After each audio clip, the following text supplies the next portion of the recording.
જાફરાબાદ ખાતે town police સ્ટેશનના inspection દરમિયાન લોક દરબાર પણ યોજાયો. ડીવાયએસપી ટાઉન પોલીસ સ્ટેશન ખાતે ઇન્સ્પેક્શન માટે પહોંચ્યા હતા અને આ દરમિયાન લોક દરબારનું પણ આયોજન કરવામાં આવ્યું. ડીવાયએસપી નયનાબેન ગોરડિયાના અધ્યક્ષસ્થાને આ ઇન્સ્પેક્શન સહિત લોક દરબારની કામગીરી થઈ.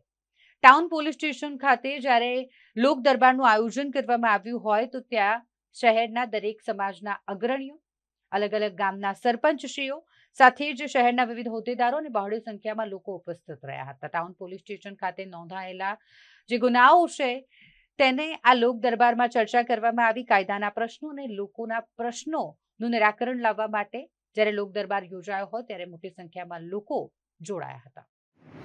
અને તમામ આગેવાનો રોજ મહેરબાન સાહેબના ઇન્સ્પેક્શન સંબંધે તમામ હાજર રહેલ છે. તમામને હું આવકારું છું અને આભાર વ્યક્ત કરું છું.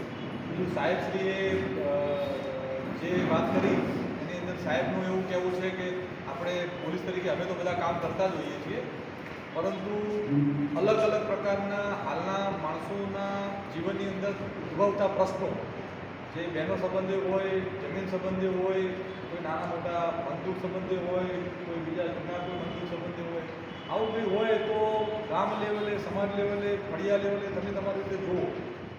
આજ રોજ ઇન્સ્પેક્શનના ભાગરૂપે જાફરાબાદ પોલીસ સ્ટેશનની અંદર રજીસ્ટર્ડ થયેલા તમામ ગુનાઓનું જે છે ઇન્સ્પેક્શન કરવામાં આવેલ છે. અહીંયા ફરજ બજાવતા જે કોઈ કર્મચારી છે એનું પણ એક જે કંઈ એ લોકો કાર્યવાહી કરે છે એનું પણ એક ઇન્સ્પેક્શન કરવામાં આવેલું છે. અને જાફરાબાદ પોલીસ સ્ટેશનની અંદર એક લોક દરબારનું જે આયોજન કરવામાં આવેલ તો એની અંદર જે હાજર જે કોઈ નાગરિકો તેમજ સમાજના આગેવાનો છે તો એક પોલીસ તરીકે એમને એવી સમજ કરવામાં આવેલ છે કે હાલની પરિસ્થિતિ જોતા જે પ્રકારના પોલીસ સ્ટેશને ગુનાઓ નોંધાય છે, સરળ સંબંધી કે પછી ખાસ કરીને કોઈ પોક્સો અને સ્ત્રી રિલેટેડ જે કોઈ ગુના છે કે કોઈ જૂના જમીન તકરાર છે કે કોઈ જૂની કોઈ અદાવત કે મનદુખ રાખીને જે કોઈ પ્રકારના ગુના બનતા હોય છે તો તેને અટકાવવા માટે પોલીસ તરીકે અમે એમને શું હેલ્પ કરી શકીએ અને કંઈ એ મતલબ એક મધ્યસ્થી કરી અને જે કોઈ મેટર હોય તો એનું એક સોલ્યુશન લાવી શકીએ અને કોઈ પણ વ્યક્તિ છે એ પોતાના હાથમાં કાયદો ન લે તેવી એ